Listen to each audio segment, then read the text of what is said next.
Welcome to Star Buzzer Stories. Sa channel na ito, ikaw ang bida sa ating kwento. For today's story, ating ipagpatuloy ang pag-iibigan ni Gerald at Nico. Bago tayo magsimula, paalala na mas magandang pakinggan ang ating kwento gamit ang inyong earpiece. Please enjoy.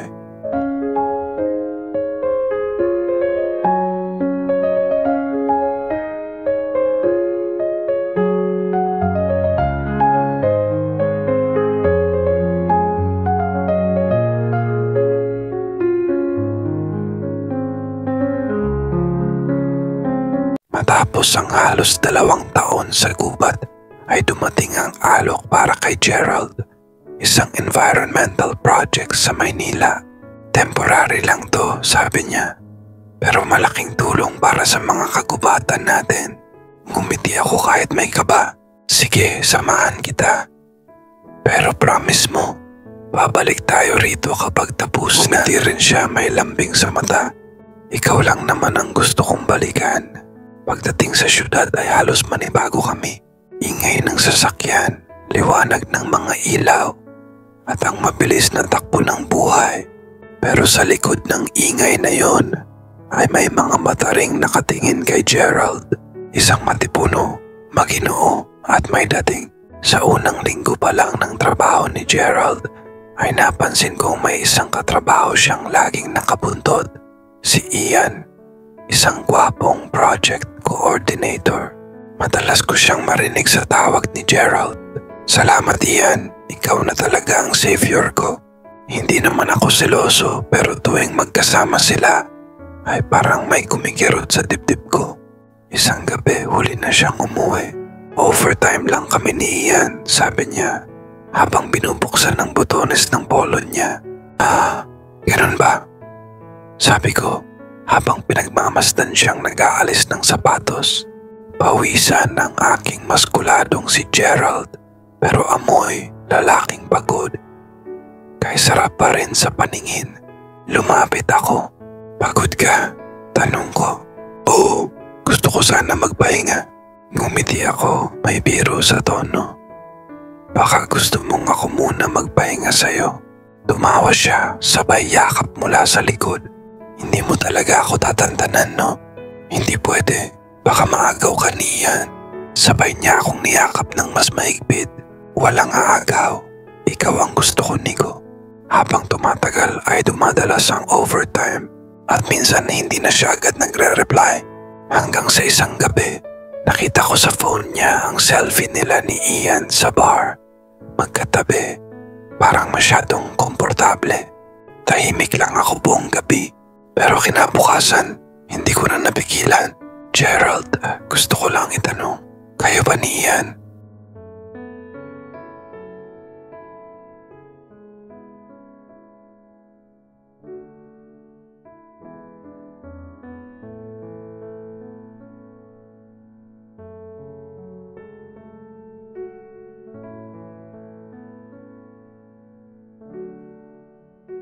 Tahimik siya. Maya-maya ay lumapit at tinawakan ang kamay ko. Nico, hindi ko siya gusto. Pero siguro, nasanay lang akong may ibang nag-aalaga sa akin habang abala ka rin. Parang tinusok ang dibdib ko. Hindi ako galit, sabi ko. Pero sana wag mong kalimutan kung sino ang kasama mo nung wala ka pang pangalan sa syudad. Yumuko siya sa bayakap. Patawarin mo ako. Minsan kasi nakakalimot ako kung gaano ako kaswerte na may tulad mo. Matapos ang ilang buwan ay natapos din ang proyekto. Inalok si Gerald ng permanenteng posisyon. Mas malaking sahod at mas malaking pangalan. Pero isang gabi, habang magkasama kami sa balkonaheng tanaw, ang mga ilaw ng Maynila ay tinanong niya ako. Nico, kung piliin ko ang syudad, sasama ka ba? Ngumiti ako pero may luha sa mata. Hindi ko alam kung kaya kong mabuhay dito pero kung nandyan ka baka kayanin. Lumapit siya at hinalikan ako sa noo. Hindi ko na kailangang pumili kasi ikaw ang tahanan ko, hindi ang lugar. Isang taon matapos ang lahat ay bumalik kami sa gubat. Doon, sa gitna ng ilog na minsan naming pinagtampuhan, ay nagtsyugtsyugan kami habang inahawakan ko ang kamay niya. Sabi ko, hindi natin kailangan ng kasal para maging totoo. Ngumiti siya sabay bulong sa tenga ko. Ang kailangan lang natin ay pagmamahal na hindi tinatalo ng distansya o ng tukso. At sa halik niyang yun, alam kong kahit saan kami mapunta ay kami pa rin. Sa syudad man o sa gubat, siya pa rin ang Hank na una kong minahal. At ako pa rin ang lalaking natutong magmahal sa katahimikan ng kalikasan. At sa bahaging iyong ng ilog ay pinasok ulit ni Gerald ang mahiwagang perlas ng silanganan. Si Nico bilang Vaklushi ay nagpaubaya at hinayaan si Gerald na yugyugin ang kanyang lagusan. At sa mga sumunod na gabi ay dun sila nagpupunta dahil mas feel nila ng adventure at thrill. Ang bahaging yun ng ilog ang laging saksi ng pagjujugyugan tuwing gabi ng dalawang tunay ang pagmamahalan.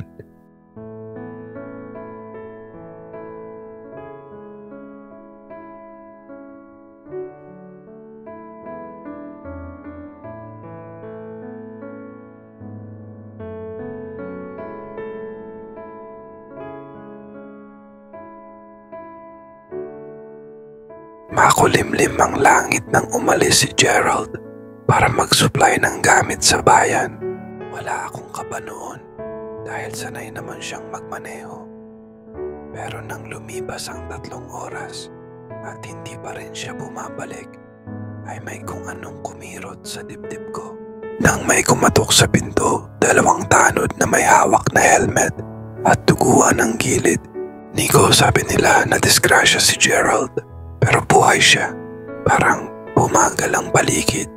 Ang bawat tibok ng puso ko ay parang humihingi ng tawad sa hangin. Nang dumating ako sa ospital ay nakita ko siyang mahina. May benda sa ulo, pero humihinga. Nilapitan ko agad. Gerald, ako to. Si Nico. Dahan-dahan siyang dumilat. Ngumiti ako pero ang ngiti ko biglang naputol nang marinig ko siyang magsalita. Sino ka? Parang gumuho ang lahat. Yung taong minahal ko ni hindi na ako maalala. Lumipas ang mga araw. Pinayagan ng doktor na ako muna ang magbantay. Pero bawat umaga ang laging tanong niya, anong pangalan mo ulit? Paulit-ulit kong sinasabi kahit masakit. Nico, ako yung kasama mo sa paraiso. Hindi ko alam kung bakit, pero kahit di niya ako maalala, ay hinahayaan kong maulit lahat. Yung mga kwento namin, mga lakad, mga tawa, at lahat ipinaparamdam ko ulit. Minsan, habang tinuturuan ko siyang magtanim, sabi niya, bakit parang familiar to? Parang dati ko na tong ginawa kasama ka. Ngumiti ako at mahina akong sagot. Siguro kasi dati na tayong magkasama, matagal na. Habang tumatagal, may mga sandaling nagiging malalim ang titig niya sa akin. Parang hinahanap niya ang sarili sa mga mata ko. Isang gabi, habang umuulan, bigla siyang nagsalita. Nico, kanina, habang natutulog ako ay may panaginip ako. Anong panaginip? Tanong ko. May humahawak sa kamay ko. At naramdaman kong safe ako. Hindi ko nakita mukha niya pero ikaw yung boses. Tumigil ako. Tumingin siya sa akin sabay sabi, bakit pakiramdam ko? Mahal na mahal kita. Hindi ko na napigilan ng luha ko. Dahil totoo yan, Gerald. Mahal mo talaga ako. At kahit makalimutan mo lahat ay ako yung hindi susuko sa'yo. Hinawakan niya kamay ko, mahina pero totoo. Kung ganon, turuan mo ulit ako kung paano magmahal sa'yo. Lumipas pa ang mga linggo. Habang tinutugtugan ko siya ng lumang gitara, ay bigla siyang tumingin ng matalim. Yan yung kanta, bulong niya. Napahinto ako. Anong kanta? Yung tugtog sa gabi ng ulan nung niyakap mo ako sa gubat. Parang sumiklab ang liwanag sa loob ng silid. Ngumiti ako nanginginig sa saya. Naalala mo? Unti-unti siyang ngumiti at tumulo ang luha niya. Nico, mahal kita. Naalala ko na lahat. Niyakap ko siya ng mahigpit. Walang salita, walang paliwanag, puro luha at yakap. Ang lahat ng sakit, napalitan ng init ng pagbabalik. Laking pasasalamat ko at bumalik na ang alaala ng minamahal kong si Gerald.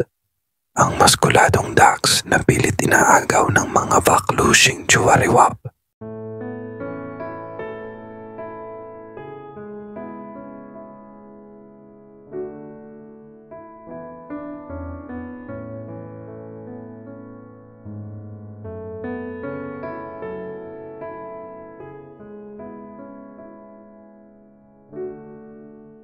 Lumipas ang 2 taon mula nang mabawi ni Gerald ang kanyang alaala.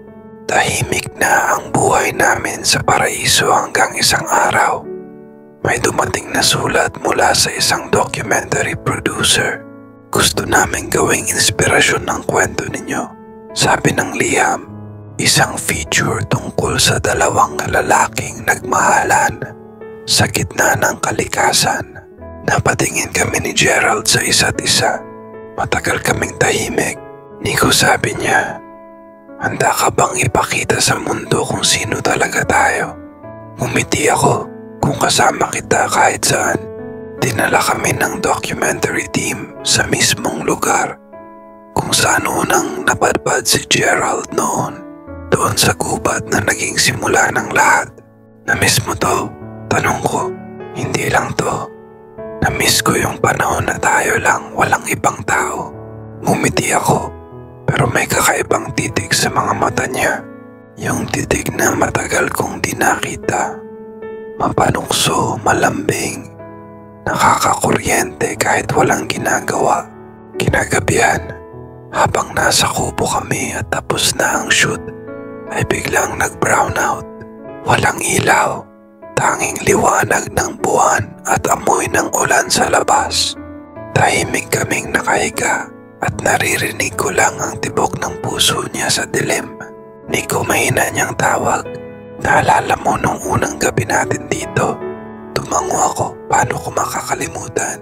Lumapit siya dahan-dahan. Mainit ang hinga niya sa tenga ko. Hindi kami nagmadali.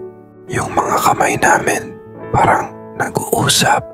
Marahan, puno ng paggalang, pero may apoy. Hindi ko kailangan ng kamera para maramdaman kung gaano kita kamahal, bulong niya. At sa sandaling yon, nagtagpo ulit ang aming mga labi. Hindi marahas, kundi puno ng lambing. Parang sinasabing ito tayo, totoo at walang halong takot. At sa gabing yun ay nagjugjugan ulit ang 2. Kinabukasan nagsimula ang interview. Tinatanong kami kung paano nagsimula ang lahat. Sabi ng producer, hindi ba kayo natakot sa sasabihin ng iba? Ngumiti si Gerald. Natakot kami noon, pero mas nakakatakot mabuhay ng hindi totoo. Humawak siya sa kamay ko sa harap ng kamera at sa unang pagkakataon, hindi ko na ito itinago. Ngumiti ako. Ang pag-ibig, kahit anong anyo, basta totoo ay karapat dapat ipagmalaki. Tahimik ang lahat, tapos palakpakan. Pagbalik namin sa paraiso, dala namin ang kopya ng documentary. Sa dulo ng pelikula, may eksenang kami lang na magkahawak kamay sa ilalim ng araw. Sabi ni Gerald habang pinapanood namin, alam mo Nico, kung sakaling makalimutan ko ulit, gusto kong panoorin to. Para maalala kong may isang lalaking minahal ko ng buo. Ngumiti ako sabay sagot, at kung sakaling mawala man tong paraiso, gagawa tayo ng bago. Kasi basta magkasama tayo kahit saan ay yun na ang tahanan. Yumakap siya mula sa likod, mahigpit pero malambing. Pangako Nico, hanggang sa dulo, ako pa rin ang huling hahawak sa'yo. At sa gabing yun, habang nakayakap siya sa akin sa ilalim ng mga alitap-tap, ay ramdam kong kahit tumigil ang mundo, patuloy pa ring titibok ang pag-ibig naming pinaglaban. Tahimik, totoo, at mainit.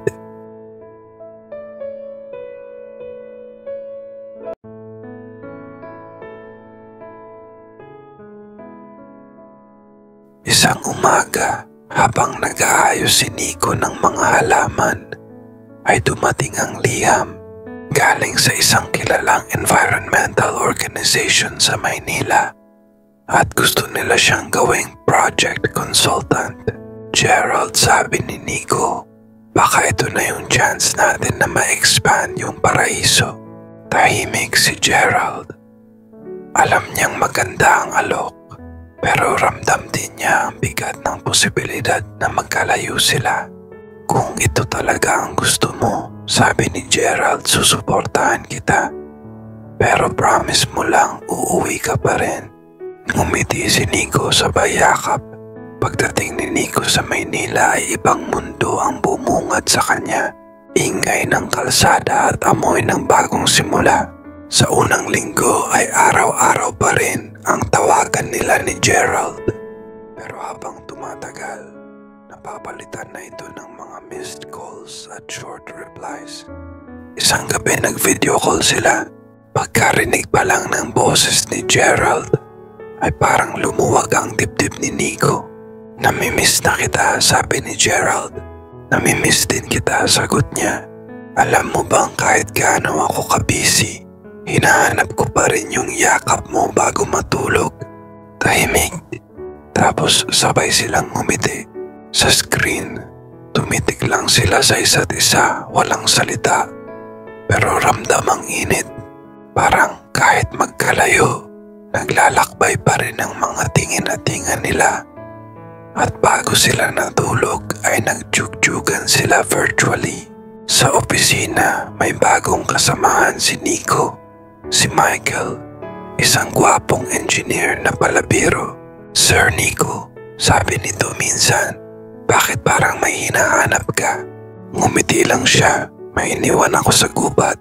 Habang tumatagal, napapansin niyang madalas si Michael magpakita ng interes. Kung ako yung naiwan mo sa gubat, babalikan mo rin ba ako? Biro ni Michael. Ngumiti si Nico pero sa loob-loob niya ay may guilt. Hindi dahil may ginagawa siyang masama, kundi dahil sa simpleng ngiti ni Michael ay naaalala niya ang ngiti ni Gerald. Kinagabihan nag-message siya kay Gerald. May bago akong kasama rito. Nakakatawa siya pero hindi pa rin siya ikaw. Tumugon si Gerald. Huwag mo nang hanapin ako sa iba. Ako pa rin yung uuwian mo. Habang magkalayo ay naging tulay nila ang video calls. Minsan pareho silang tahimik lang, nakatitig sa isa't isa. Kung nandyan lang ako, sabi ni Gerald, yayakapin na kita. Ngumiti si Nico sabay hinaplos ang screen. Ganyan.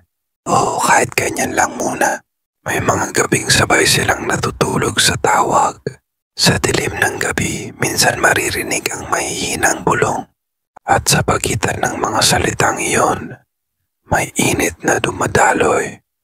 At yun na nga mga ka-star buzzers.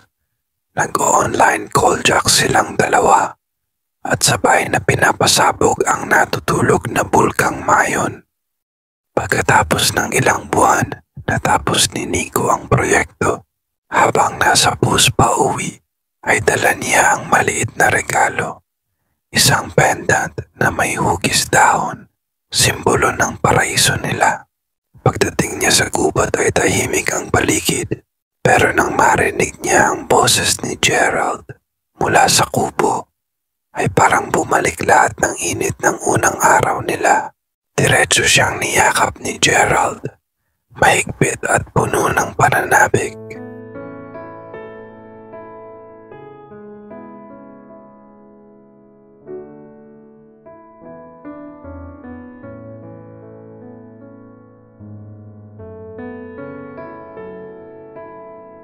Matapos lumabas ang documentary ay sumikat ang kwento nina Gerald at Nico. Marami ang humanga, pero may ilan ding hindi pa rin kayang tanggapin. May mga bashers, mga maling balita, at ilang taong gustong sirain ang pangalan nila. Kaya isang gabi, nagpasya si Gerald. Nico, gusto ko muna tayong lumayo, kahit pansamantala lang. doon sa isla na lagi mong binabanggit, kung saan daw sumisikat ang buwan na parang ilaw ng pag-ibig. Hindi nagdalawang isip si Nico. Kinabukasan, bitbit lang nila ang ilang gamit at naglayag patungo sa isang maliit na isla sa Visayas. Tahimik, payapa, at tila ba para lang talaga sa kanila. Doon, bumalik ang dating ritmo ng buhay. Pagtanim sa umaga, pagligo sa dagat sa hapon, at pagtitig sa buwan sa gabi. Walang signal, walang kamera, walang mundo, sila lang. Isang gabi, habang nakaupo sila sa buhanginan, ay tumingala si Gerald. Tignan mo yung buwan, Nico. Parang tahimik pero liwanag pa rin sa gitna ng dilim. Ngumiti si Nico. Katulad natin, tahimik pero totoo. Tahimik silang nagkatitigan. Ang malamig na hangin ng dagat, tila ba pinainit ng mga titig na iyon. Lumapit si Gerald dahan-dahan at hinaplos ang pisngi ni Nico. Namiss ko na ang kanyuran natin, kaya ano ba hinihintay mo? Gawin mo na ulit ang nagpapasaya sa akin. Hinawakan ko ang poste ng Meralco at ginawa ko itong ice candy. Habang tumatagal sa isla, ay mas nauunawaan nila kung ano talaga ang pag-ibig. Hindi ito yung laging masaya. Hindi ito yung palaging malapit. Ito yung pananatili kahit wala nang dapat patunayan. Pagbalik nila sa paraiso ay mas simple na ang lahat. Wala na silang social media, wala nang cameras. Ang kwento nila, naging alamat na lang na ikinukwento ng mga bagong volunteer. Sabi nila, dito raw sa paraiso ay may dalawang lalaking nagmahal ng tahimik pero tapat. At tuwing gabi ng kabilugan ng buwan, maririnig mo raw silang nagtatawanan sa tabing ilog. Sa kubo, nakaupo sina Gerald at Nico. Magkahawak kamay, parehong may uban na. Ngumiti si Gerald sabay sabi, hindi ko akalaing ganito pala ang happy ending. Hindi ang grande, pero payapa. Ngumiti si Nico sabay tugon, hindi kailangan ng fireworks, Gerald. Basta ikaw at itong buwan, sapat na. At doon, sa ilalim ng liwanag ng buwan, muling nagtagpo ang dalawang pusong dati napadpad sa gubat. Ngayon, nasa langit na ng sariling paraiso.